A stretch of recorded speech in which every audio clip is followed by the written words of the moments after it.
Hello. Have you ever been in love, but madly in love? You know the kind of love where you see the person in your soup, you can't live without them, you can't wait to see them again. They're your soulmate. They're the one God has planned for you, custom made just for you. Yes, that person. Has that ever happened to you? It's happened to me. What I want to tell you is hold on. Stay right there. Listen to me before you jump right in with your 2 feet. Please learn from my mistakes. If you watched my previous video, I shared how I got scammed, conned, cheated. And had I applied the advice I'm about to share with you, I would have been able to avoid being perturbed more than necessary. I still saved it on time because we're talking about a 1 week period for me to catch onto it, thanks to those boundaries circle that my therapist had shared with me. So I did not apply them going in because I figured I'm fine. I don't need to be so cautious. But as soon as I started seeing red flags, I go, oh, wait a minute. My therapist had told me about this. What is this? I'm going to share this with you right away. You're going to thank me later. All right. This little dot is you, when you're a cute little child. When you were a child, you did not know how to set boundaries to protect yourself. You're a poor, vulnerable human. You're vulnerable to verbal attack. You're fat. You're useless. You're good for nothing. It could be physical attack, bullying, whether it's in your household, at school, you were vulnerable to all kinds of different abuse, right? So then what happens growing up, the child realizes, I can't trust humans. They're going to hurt me. I'm going to put myself behind all those boundaries. So nobody's going to hurt me anymore. At one point, though, what happens is that you'll meet somebody who smells really, really good, has luscious lips, whatever it is that you're into, that person. And then you're going to say, oh, I met the love of my life. It could also not be, it could be a non-romantic partner. Just somebody who you think you can trust. Then you're right back to the circle because you never learned how to set boundaries, right? And what happens is that you're vulnerable to attack. They can cheat on you, lie to you, steal from you, hurt you. They can do all kinds of things to you. And what do you think is going to happen? Yes, you guessed right. Gonna go right back. I'm never talking to humans again. I'm never dating again, and the whole thing. This is typically a regular scenario that happens to any human. I had a very healthy and happy childhood, very, very well protected and privileged. However, I still suffer trauma. And I ended up being in those cycles as well, my entire life. This is very familiar to me constantly, and I definitely did not know how to set boundaries.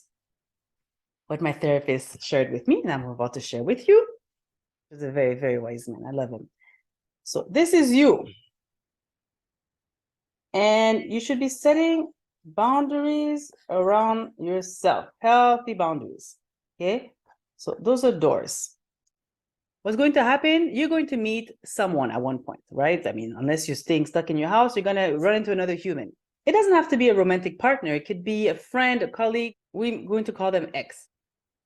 You cannot let X go into your inner circle right away. You don't know them. They might be crazy.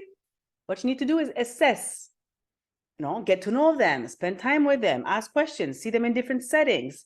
If they demonstrate that they can be trusted, they're reliable, you let them in to this circle. And then you continue to assess, get to know them, take the time. It takes time to get to know someone. So then if they demonstrate that they can still be trusted, you can bring them in, you can leave them there, or you can bring them in closer to your inner circle. If it demonstrates, sometimes incidents happen, you spot a red flag or whatever, there's something wrong, you throw them back out there, right? Because you've seen, you have reasons to reassess and question, and you have to protect yourself. You're not going to let them in if they're acting strange, right? So this is typically what happens. Eventually, if everything goes well, X will end up being right here with you, and everybody's happy. You live happily ever after, right? No, actually, not yet. This is your circle. The person is a human, hopefully. They have a circle as well. So we're going to protect them around their own boundary circles because they should protect themselves as well.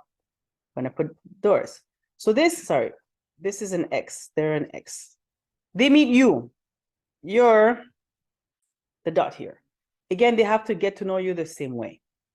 What happens, however, let's just say you meet the person, the perfect person, perfect human being, and you let X in right here. You're happy. Everything's great. They've met your mama. They've met your children. They have the keys to your house. They cook with you. They empty your dishwasher. They mow your lawn.